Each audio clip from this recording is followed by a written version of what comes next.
Hi there, loyal listener of Career and Campus. Here with I'm Hafshika Putri, student ID number 25020202129 from the Indonesian Language and Literacy Education Study Program at Universitas Negeri Semarang. Ready to accompany you again for a casual but insightful chat. Have you ever felt like the world is getting smaller? Information from anywhere can be accessed. Job vacancies are competitive from all over the world, and opportunities to study abroad seem to be increasingly wide open, while in the midst of this increasingly connected world, there is one tool that is the key to opening all those doors. What is it? Yep, it is English. But how crucial is it as Indonesian student? Is it just for complementing assignment or a TOEFL score? Or is it truly a determining factor in our future?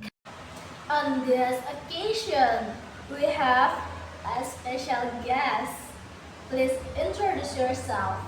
Thank you for inviting me. I'm Amalia Putri, number 25020400097 from English Education Program. I'm here as the guest and she's the host, okay?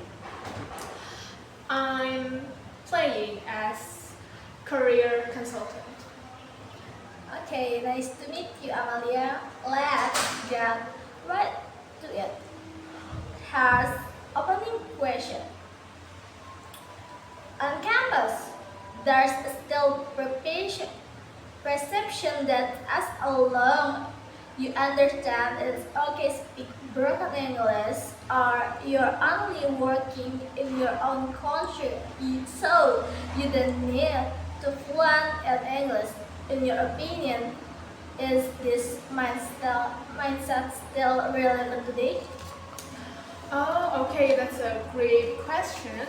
I heard this a lot, and the short answer is no, it's not relevant at all. Today, English is no longer than just a subject or additional skill, but English has become basic literacy, almost equivalent to technological literacy. Imagine more than 60% of content on the internet is in English. Start from scientific journals and then technology manuals and also software guidance and then even free online courses from the world's top university use English. Okay, that's important. If we rely on translation, and then we will be left behind. So it's no longer a question of relevance, but it's more a question for yourself whether you want to go forward or being left behind. Wow, that's literacy. That's a powerful way of putting it. But some students might say, I want to be a civil servant, or we call them here as PNS, work for a local company. So that's the point. How would you explain it? Okay, let's take a look at the reality. Nowadays, if you want to become a civil servant, or we call it as PNS in Indonesian, okay? Many agencies require a certain TOEFL scores, especially for master degrees or specific positions. And then what about local companies? Well, a lot of startups and local companies are going international. They are exporting through global marketplaces.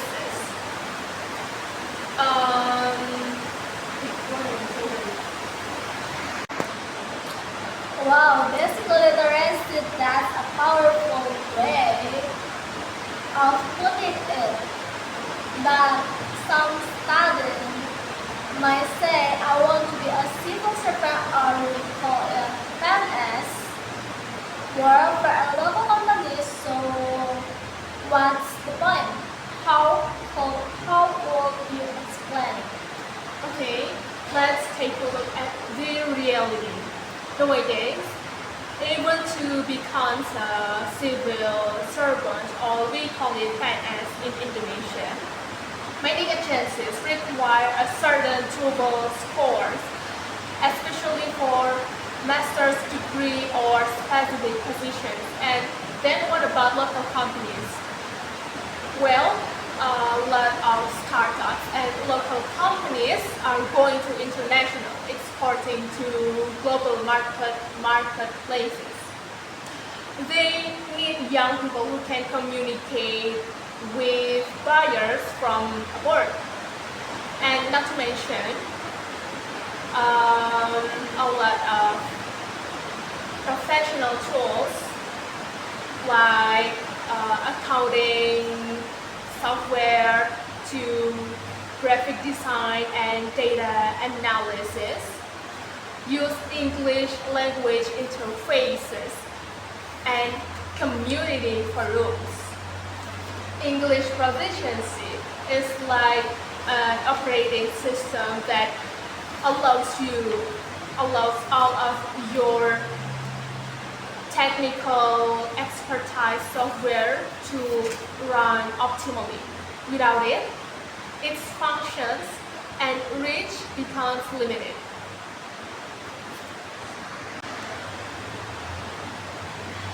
The operating system analogy is so cool.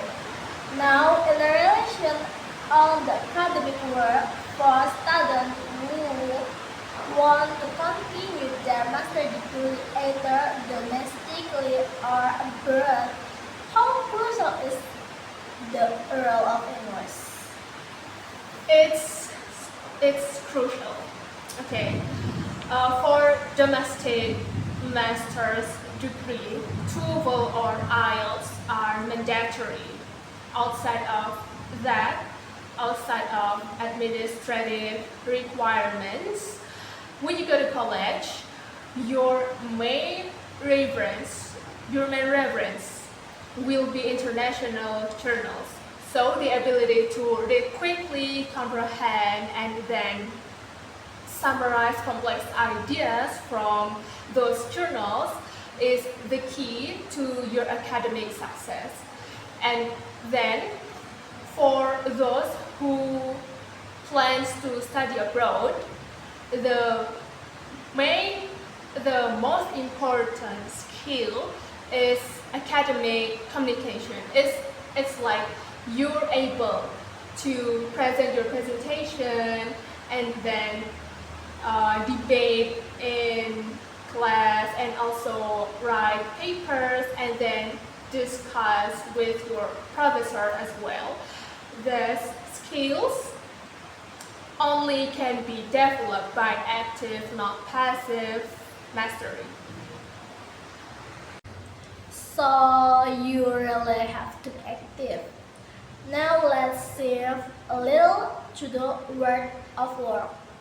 As a career consultant, you must see the difference firsthand in the field. In terms of career and salary, how much influence does English proficiency have?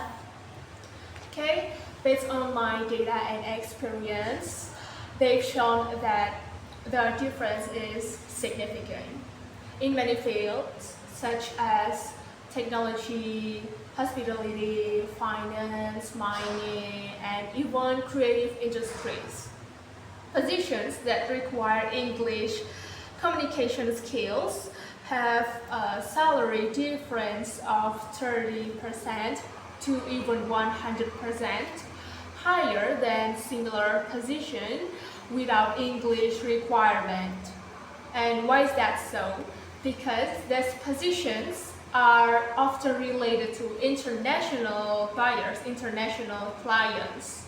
English opened the high value purchase.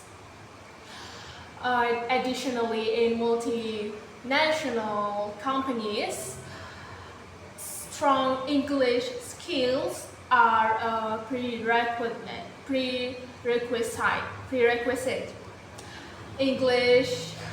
Strong English skills are a prerequisite for promotion to managerial levels for those who can represent, who can promote their company's project to international forums or global marketplaces are more often to be noticed. That's a fantastic difference, but I'm sure many students care about are still struggling. They say, I'm embarrassed to speak English, or I'm afraid to make a mistake. What is your advice for overcoming this mental block? Okay, embarrassing or speaking English, and then you feel like it's hard on mastering English. It's a classic. It's a classic struggle, and it's very human. Okay, first we need to change our mindset. Our goal is communication, not perfection. Even native speakers are very tolerant as long as we get our point across. The second is find a safe environment to practice. This could be language community on campus or an online learning partner that you can find it on language exchange application, or you can do self-talk. It's like, yeah, you're talking to yourself in front of mirror and speaking English, of course. And maybe you can bring up topic about your daily activities, for example. And the third is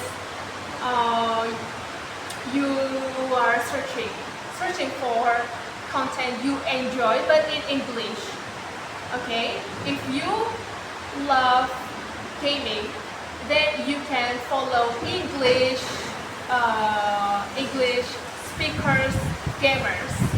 And if you love cooking, you can follow YouTube cooking channel held by international chefs. This way to learn English makes learning more bearable, more fun, and natural as well, not as burdensome task. Very practical tips. Finally, Ms. Amelia, as a closing remark, if you could give a special message to first semester students who may still underestimating the importance of studying, what would it be? Okay, my message would be like this. Investing your time, your effort on mastering English is an investment with the best return on investment, or ROI, for your future. It's not like you are abandoning your national identities. No, it's not like that. But if you are mastering English, you will have a lot of opportunities to introduce Indonesian cultures, Indonesian local products, local brands, and also brilliant ideas to the world stage.